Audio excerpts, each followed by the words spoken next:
Hello friends, welcome to our channel. तो friends, आज की इस वीडियो में हम बात करेंगे हमारी एनटीए यूजीसी नेट पेपर 1 मई 2021 से रिलेटेड जो मॉक टेस्ट सीरीज़ है उसके मॉक टेस्ट 55 के बारे में।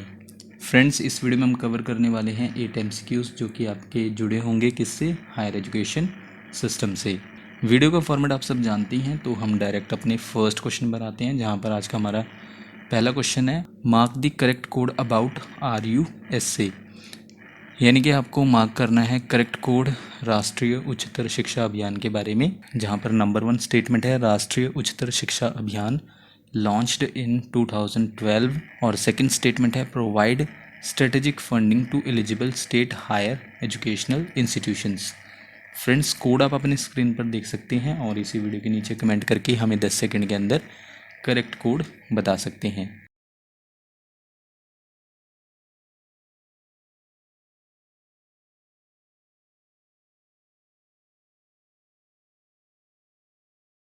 इनमें से करेक्ट कोड है राष्ट्रीय उच्चतर शिक्षा अभियान के बारे में ऑप्शन बी के अकॉर्डिंग ओनली सेकंड, यानी कि सिर्फ सेकंड स्टेटमेंट करेक्ट है, जहाँ पर सेकंड स्टेटमेंट क्या थी, provide strategic funding to eligible state higher educational institutions को, यानी कि राष्ट्रीय उच्चतर शिक्षा अभियान प्रोवाइड करता है स्ट्रेटेजिक फंडिंग किन्हें, जो एलिजिबल हैं स्टेट के हायर एजुकेशनल इंस्टीट्यूशंस, उन्हें प्रोवाइड करता है फंडिंग। जहाँ पर नंबर 1 स्टेटमेंट क्या है, ये इनकरेक्ट स्टेटमेंट है। राष्ट्रीय उच्चतर शिक्षा अभियान ये कब लॉन्च किया गया था, इसे 2012 में लॉन्च नहीं किया गया था, इसे लॉन्च किया गया था 2013 में। इसके अलावा हम इस क्वेश्चन को थोड़ा डिस्कस कर लेते हैं।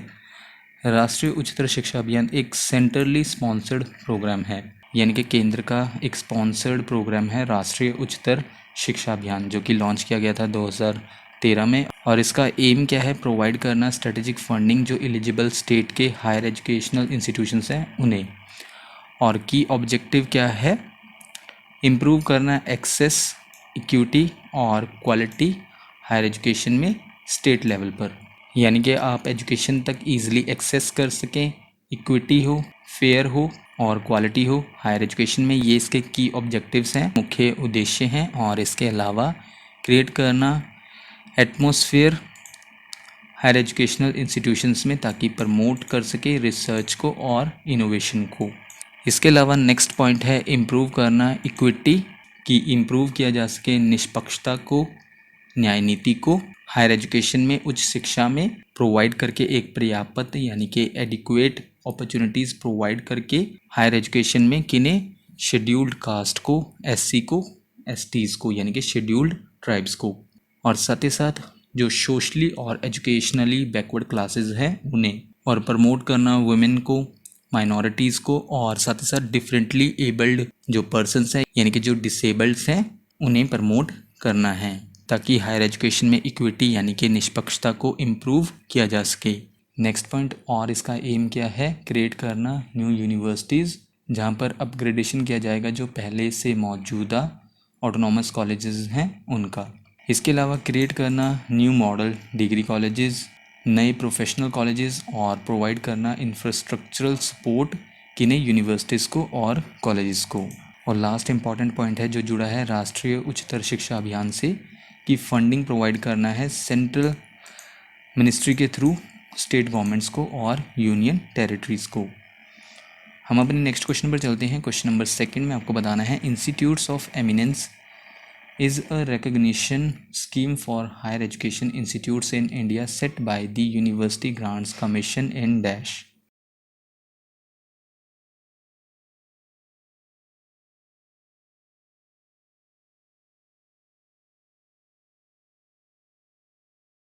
इस क्वेश्चन का करेक्ट आंसर है option C 2017। Institutes of eminence एक रिकग्निशन स्कीम है, यानी कि मान्यता दी जाती है, इस तरह की स्कीम है, या पहचान दी जाती है, इस तरह की स्कीम है हायर एजुकेशन इंस्टीट्यूट्स को इंडिया में, जिसे सेट किया गया था किसके द्वारा, यूनिवर्सिटी ग्रांट्स कमीशन द्वारा, इन शॉर्ट यूजीसी द्वारा, कब, 2017 में।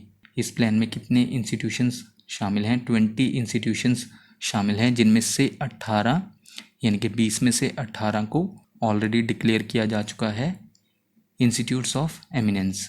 कब तक, मार्च 2021 तक। इसके बाद रिकग्नाइज्ड इंस्टीट्यूट्स को प्रशासनिक और अकादमिक यानी कि एडमिनिस्ट्रेटिव और एकेडमिकली दोनों रूपों से और अधिक स्वायत्तता दी जाती है, यानी कि और ज़्यादा ऑटोनॉमी दी जाती है। और इसके अलावा जो रिकग्नाइज्ड इंस्टीट्यूट्स हैं वो इन्जॉय करेंगे एक बेटर कोलैबोरेशन अपॉर्चुनिटीज़ किनके साथ, ग्लोबल यूनिवर्सिटीज़ के साथ। नेक्स्ट पॉइंट में हम हिस्ट्री देख लेते हैं इंस्टीट्यूट्स ऑफ एमिनेंस की। इंस्टीट्यूट्स ऑफ एमिनेंस स्कीम को पहले अनाउंस किया गया था, यानी कि सबसे पहले अनाउंस किया गया था प्रेजेंटेशन में किसकी, 2016 की यूनियन बजट ऑफ इंडिया की, जहाँ पर 2016 का इंडिया का यूनियन बजट कब पेश किया गया था, 29 फरवरी 2016 को। उस टाइम के इंडिया के फाइनेंस मिनिस्टर द्वारा जो थे अरुण जेटली, जहाँ पर सबसे पहले इंस्टीट्यूट्स ऑफ एमिनेंस को अनाउंस किया गया था। और पर्पस क्या था इस प्लान का, उद्देश्य क्या था इस प्लान का, कि एम्पावर करना है हायर एजुकेशनल इंस्टीट्यूशंस को और उनको हेल्प करना है बनाने में वर्ल्ड क्लास टीचिंग और रिसर्च इंस्टीट्यूशंस। इन शॉर्ट आप कह सकते हैं कि हायर एजुकेशनल इंस्टीट्यूशंस को वर्ल्ड क्लास टीचिंग और रिसर्च इंस्टीट्यूशंस बनाना था। That's why institutes of eminence को प्रेजेंट किया गया था, जहाँ पर इस प्लान में इंक्लूड किया जाएगा 20 इंस्टीट्यूट्स को, और उन 20 इंस्टीट्यूट्स में 10 प्राइवेट इंस्टीट्यूट्स शामिल होंगे और जबकि 10 पब्लिक इंस्टीट्यूट्स शामिल होंगे। इसके बाद यूजीसी द्वारा सेट की गई गाइडलाइंस और रेगुलेशंस इंस्टीट्यूट्स ऑफ एमिनेंस के लिए 2017 में, और सेटअप किया गया एम्पावर्ड एक्सपर्ट कमेटी को, इन शॉर्ट ईईसी को सेटअप किया गया, जहाँ पर इस कमेटी का टास्क क्या था कि उन 20 इंस्टीट्यूट्स को सिलेक्ट करना है और बाद में मॉनिटर करना था। ये इस एम्पावर्ड एक्सपर्ट कमेटी का टास्क था। देन इसके बाद नेक्स्ट क्वेश्चन है question number 3, which college was converted to the University of Roorkee in 1948 and upgraded to the Indian Institute of Technology Roorkee in 2001, यानी कि किस कॉलेज को 1948 में रुड़की विश्वविद्यालय में बदल दिया गया और 2001 में भारतीय प्रौद्योगिकी संस्थान रुड़की में अपग्रेड किया गया।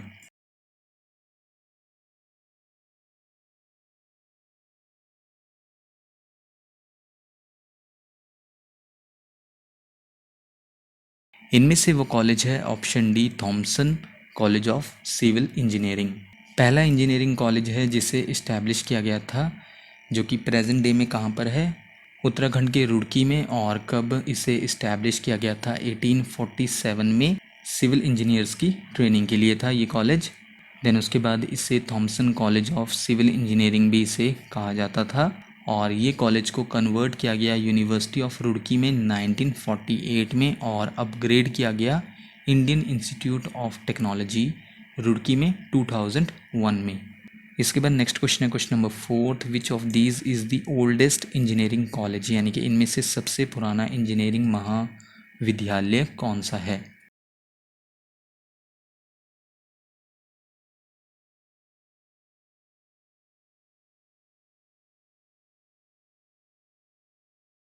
इनमें से सबसे ओल्डेस्ट इंजीनियरिंग कॉलेज है ऑप्शन ए आईआईटी रुड़की। इस कॉलेज का एक लंबा इतिहास रहा है, जहाँ पर ओल्डेस्ट इंजीनियरिंग कॉलेज है इंडिया के इतिहास में, यानी कि इंडिया की हिस्ट्री में सबसे ओल्डेस्ट इंजीनियरिंग कॉलेज है आईआईटी रुड़की, जिसे 1847 में किसके द्वारा इस्टेब्लिश किया गया था, लॉर्ड डलहौजी द्वारा। जब इसे किस नाम से जाना जाता था, Thomson college of civil engineering. और बाद में 1949 में इसे रीनेम किया गया यूनिवर्सिटी ऑफ रुड़की में।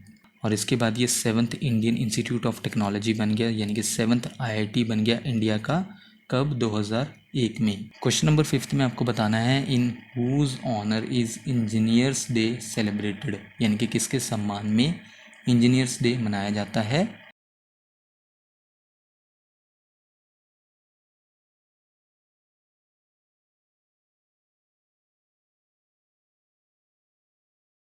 इनमें से option C, Bharat Ratna sir M Visvesvaraya के सम्मान में हर साल इंजीनियर्स डे सेलिब्रेट किया जाता है। क्वेश्चन नंबर 6 में आपको मार्क करना है जो ऑप्शन इनकरेक्ट है।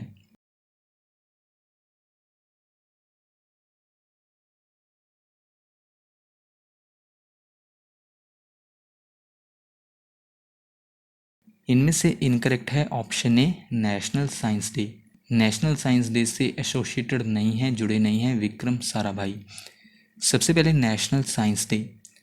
नेशनल साइंस डे सेलिब्रेट किया जाता है इंडिया में हर साल 28 फरवरी को, क्योंकि इस दिन डिस्कवरी हुई थी, खोज हुई थी किसकी? रमन इफेक्ट की। किसके द्वारा? इंडियन फिजिस्ट थे सर सीवी रमन, उनके द्वारा खोज की गई थी 28 फरवरी 1928 को रमन इफेक्ट की। और उनकी इस डिस्कवरी के लिए सर सीवी रमन को सम्मानित किया गया था नोबेल प्राइज़ से फिज़िक्स में 1930 में। देन उसके बाद हमारे पास ऑप्शन बी था नेशनल एजुकेशन डे। एकदम करेक्ट है ये पेयर, जो जुड़ा है किससे? मौलाना अबुल कलाम आज़ाद से। नेशनल एजुकेशन डे हर साल इसे 11 नवंबर को सेलिब्रेट किया जाता है। कब से? 2008 से। इस दिन बर्थ एनिवर्सरी होती है किनकी? मौलाना अबुल कलाम आज़ाद की, जो कि इंडिपेंडेंट इंडिया के यानी कि आज़ाद भारत के पहले एजुकेशन मिनिस्टर थे। इसके बाद ऑप्शन सी पर था नेशनल टीचर्स डे, जिससे एसोसिएटेड हैं Sarvepalli Radhakrishnan. National teachers day हर साल सेलिब्रेट किया जाता है 5 सितंबर को, और इस दिन बर्थडे होता है किनका? सेकंड प्रेसिडेंट थे इंडिया के सर्वपल्ली राधाकृष्णन, उनका। और उनकी ही मेमोरी में टीचर्स डे सेलिब्रेट किया जाता है हर साल 5 सितंबर को। कब से किया जा रहा है? 1962 से। और इस दिन गुरु पूर्णिमा भी सेलिब्रेट किया जाता है टीचर्स के सम्मान में हिंदुओं द्वारा। इसके अलावा नेक्स्ट पॉइंट में कई कंट्रीज़ सेलिब्रेट करती हैं टीचर्स डे को 5 अक्टूबर को वर्ल्ड टीचर्स डे के रूप में। वर्ल्ड टीचर्स डे को इस्टेब्लिश किया गया था यूनेस्को द्वारा 1994 में। नेक्स्ट है हमारा ऑप्शन डी था नेशनल यूथ डे, जिससे एसोसिएटेड है स्वामी विवेकानंद।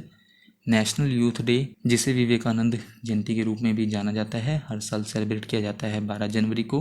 बर्थडे होता है किनका? स्वामी विवेकानंद जी का।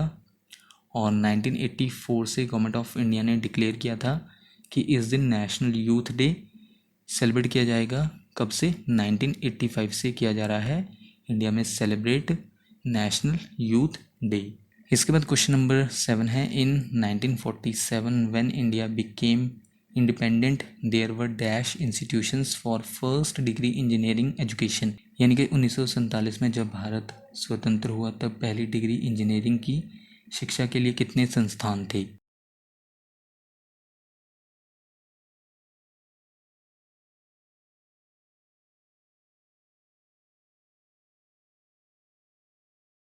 नाइनटीन 47 में जब इंडिया आज़ाद हुआ उस टाइम इनमें से ऑप्शन ए 36 इंस्टीट्यूशंस थे फर्स्ट डिग्री इंजीनियरिंग एजुकेशन के लिए। इसके बाद आज का हमारा लास्ट क्वेश्चन है question number 8। UGC had made NET qualification mandatory for teaching at graduation level and at post graduation level since dash. यानी कि यूजीसी ने कब से स्नातक स्तर पर और स्नातकोत्तर स्तर पर शिक्षण के लिए नेट योग्यता अनिवार्य कर दी थी?